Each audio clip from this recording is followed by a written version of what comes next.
What's up, guys? Hey, welcome to Project Renaissance Man, episode 10.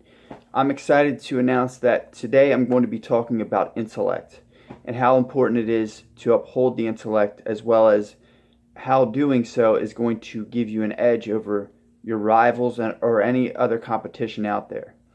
Um, so, uh, I'm going to start off with my pointers. The very first pointer I have for you guys is seek firsthand accounts of information.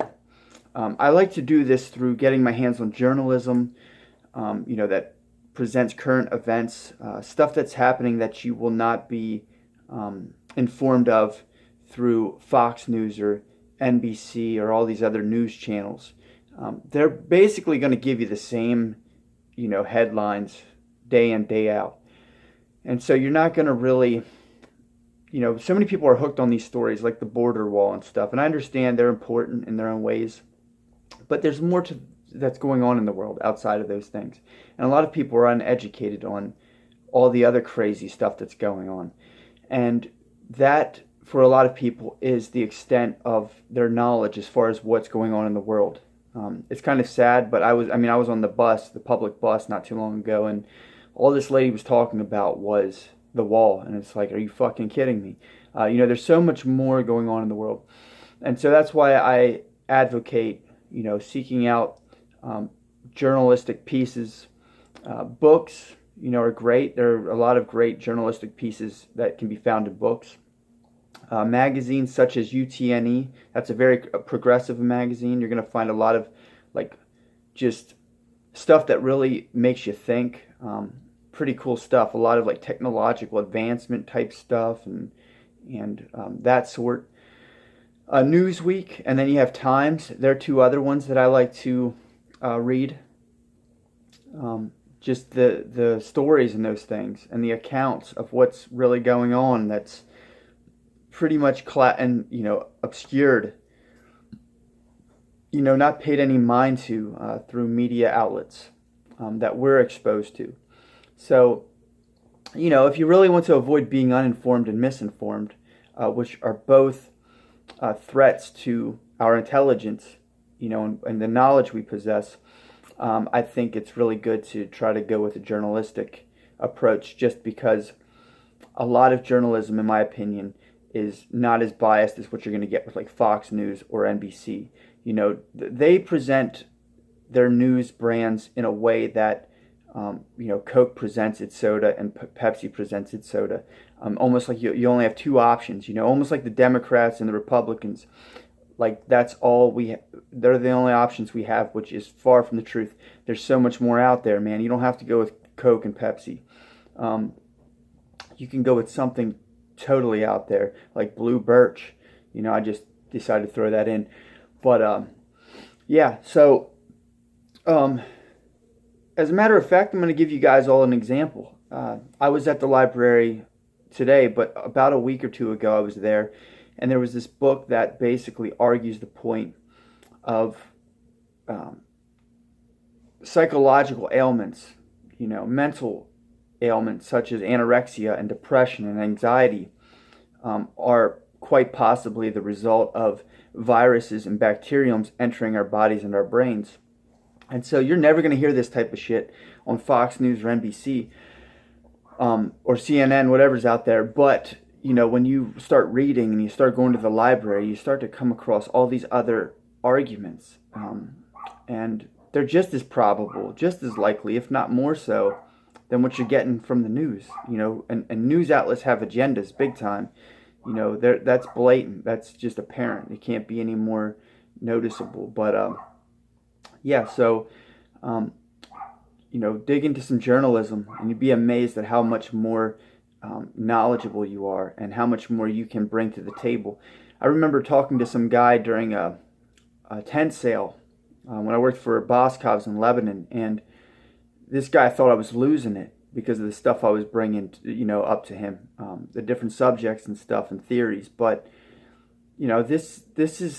this could just as likely be real than what you're hearing on those news stations, as I had mentioned.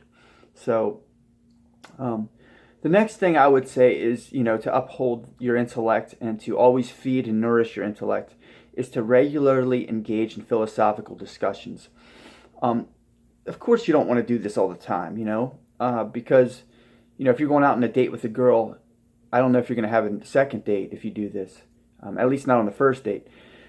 But find a setting, a good time and place to do this, and do it regularly. Do it like once or twice a week, however, many times you feel is going to give you the best benefit.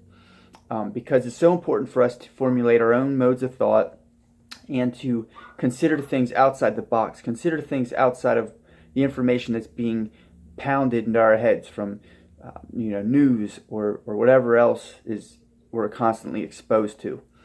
Pretty much the fast and ready, the McDonald's type food information that has no substance, but it's always hot and ready for you. So, when you engage in these philosophical discussions, you start to just naturally venture outside of the box. And, you start to come up with your own thoughts on what could be possible.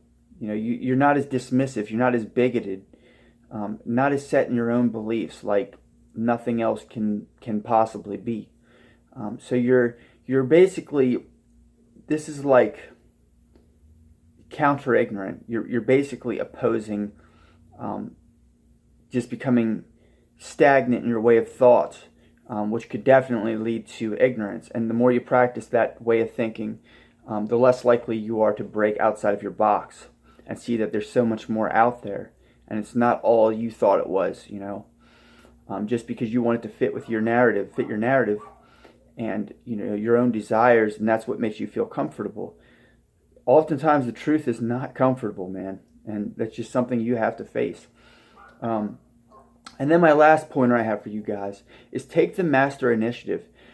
Don't ever half-ass anything. If you want to be great at anything, be the best you can at whatever it is.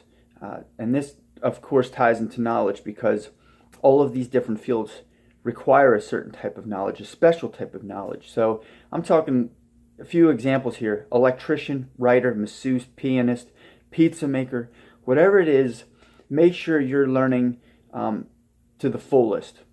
This is going to give you a major edge. You're going to become a master at whatever it is in time, and with effort and much love. But it's going to not only give you an edge over those other people that are half-assing it and just looking at it as a way to gain monetarily, but because you're going to have a broader skill set of knowledge, it's going to definitely give you an edge over them, and you're going to be able to do things way better that they may not even be able to do mediocrely. So not only that, but you're going to be able to become a better teacher because of the knowledge that you will have attained. And it's going to bring you just that much closer to being limitless in your abilities. So that's pretty amazing. So I think that's all I got for you guys tonight. Just a few pointers on how to keep that intellect healthy and always feeding that. And with that being said, I hope you all have a great night. If you feel this video has benefited you and you have enjoyed it, please be sure to subscribe, give me a like, and hit that notification bell. And I will see you all on Wednesday. Peace.